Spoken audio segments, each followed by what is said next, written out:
Hallelujah hallelujah. मसीह के जलाली बबरकत नाम में आज दोपहर आप सबकी सलामती हो।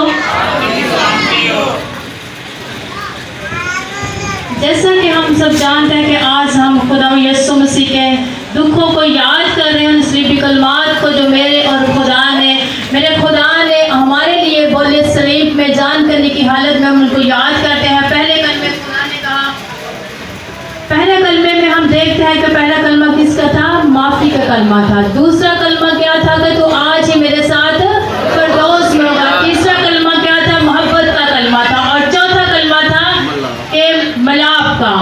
और पांचवा कलमा जो था वो था मैं प्यासा हूँ। छठे कलमे की तिलावत करने के साथ मेरे साथ बाइबल मुक़द्दस में तो देखिएगा यूहन्ना रसूल की इंजील उसका 19 बाब और उसकी 30 आयत।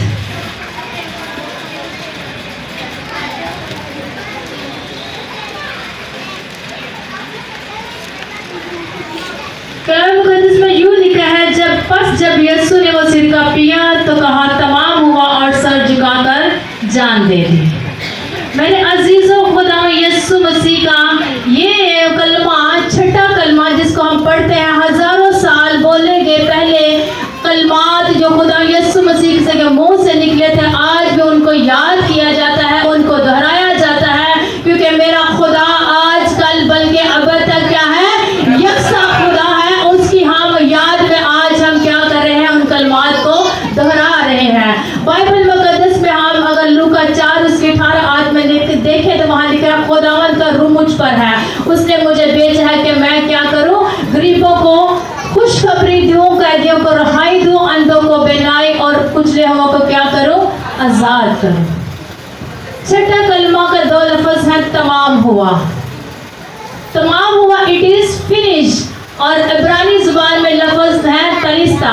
तमाम हुआ का मतलब है वो काम जो खुदा यीशु मसीह के ज़िम्मे लगाया गया था, खुदा ने उसको क्या किया? बड़े एहसन तरीके से उसको क्या पाया तकमील तक पहुंचा दिया। और फिर कहा तमाम हुआ, यानी कि इट इज़ फिनिश। तलिस्ता यानी कि वो काम जिसका कर्ज खुदा यीशु मसीह के कंधों पर लाद कर ज़मीन पर उसको भेजा गया था, आज उसने क्या किया? उसको पूरा कर दिया है। खुदा यीशु से फरमाते हैं यूहन्ना में, मैं इसलिए आया कि वो जिंदगी पाए और कसरत की पाए। अब हमारा वक्त है कि हम कसरत की जिंदगी पा सकते हैं। अब हमारे ऊपर गुनाहों का बोझ नहीं है, क्योंकि हमारे गुनाहों का बोझ किसने ले लिया? हमारे गुनाहों का बोझ हमारे खुदा यीशु मसीह ने सलीब पर बरबला तमाशा बनाकर उड़ा दिया और कहा कि अब क्या है? हम आज़ाद हैं। पुराने अहद में जब हम देखते हैं तो काहिन बरों का खून लेकर क्या करते थे? पाक तरीन मकाम तक जाते थे और वहां पे सरदार काहिन को भेजा जाता था साल में सिर्फ 1 मरतबा।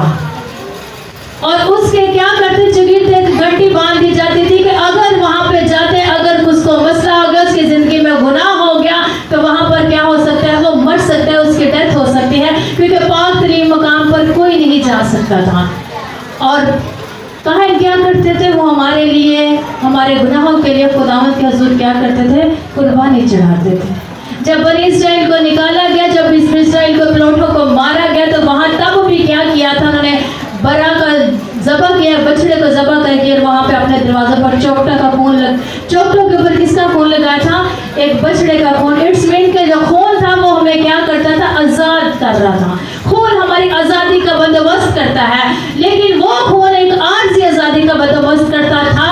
लेकिन जब हमने देखा बाग़े अदन में खुदा ने इंसान को अपनी शक्ल शबीह पर बनाकर कहा, आओ हम सब मिलकर क्या करें? इंसान को अपनी शक्ल पर बनाए। वही इंसान जब बाग़े अदन में जवान होता है तो वो खूबसूरती को देखता है, उस फल को खा लेता है, तो उसके क्या हो जाता है? वो गुनाहगार हो जाता है और खुदावंद उसको क्या कर लेते हैं? बाग़े अदन से निकाल देते हैं। अजीज़ों, खुदा नहीं चाहता था कि जिस इंसान को मैंने अपनी शक्ल शबीह पर बनाया है, मैं उसको अपने से क्या करूं?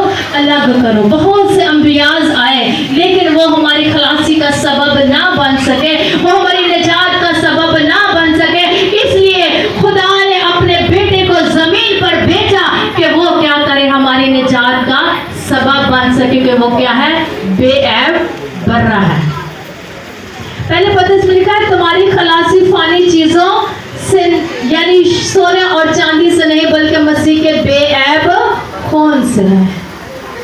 वो बेऐब बना जिस पर रोमी हुकूमत भी कोई गुनाह ना साबित कर सके, और हुकूमत के इख्तियार वाले ने क्या किया, प्याला मंगवाया और अपने हाथ धो दिए और कहा कि मैं इसमें कोई गुनाह साबित नहीं कर सकता। उस रूमी हुकूमत ने भी ये कह दिया कि ये बेऐब है, लेकिन उस वक्त के यहूदी कहते सलीब दो, सलीब दो, इसलिए कि हमारे गुनाहों का बोझ उसने क्या कर लिया, अपने ऊपर ले लिया, ताकि हमारी जिंदगी में हर किस्म की खलासी हो, हर किस्म की निजात आ जाए। हम जब चाहे अपने यहोवा के हुजूर आ सकते हैं, हम जब चाहे अपने गुनाहों का इकरार करके जब हम उसे माफी मांगते हैं तो हमें माफी देने में सच्चा। और आज है मेरे साथ एक आयत है जो बड़ी अच्छी मुझे लगती है, निकाली गई ईसाया 53 वापस के 10 आयत,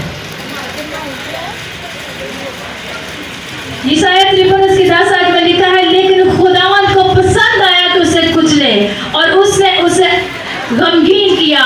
जब उसकी जान की कुर्बानी के लिए गुजरानी जाएगी तो वो अपनी नस्ल को देखेगा, उसकी उम्र दराज होगी और खुदावंद की मर्जी उसके हाथ के वसीला से पूरी होगी।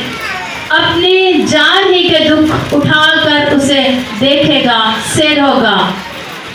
ये है अजीजों, खुदावन को पसंद आया कि वो क्या करे, अपने बेटे को भेजे जो हमारे दुखों का भार लेकर आज सलीब पर लटका हुआ है।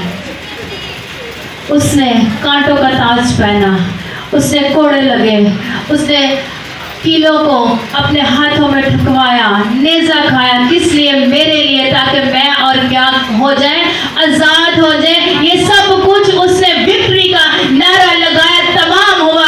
जब कोई जमीन पर बड़ा काम करता है तो वो स्लोली आवाज में नहीं कहता। जैसे कि क्रिकेट टीम जीत कर आती है तो क्या वो स्लोली बोलते हैं? हमें देखे किसी ने कहा कि हम जीत कर रहे हैं तो क्या वो करते हैं जोर से कि वी आर विन। इसी तरह यीशु ने भी बड़ी बुलंद आवाज से चिल्लाकर कहा कि तमाम हुआ कि मैं विक्ट्री हासिल कर चुका हूँ, मैं जीत चुका हूँ। खुदावंद मुझे और आपको फजल दे कि हम भी यीशु के उन दुखों को याद करते हुए जब भी हमारी जिंदगी में कभी कोई परेशानी, मुश्किल हालात आए तो हम जीते और कहें कि वी आर विन। खुदा मुझे और आपको आज के कलाम पर अमल करने की तौफीक अता फरमाए।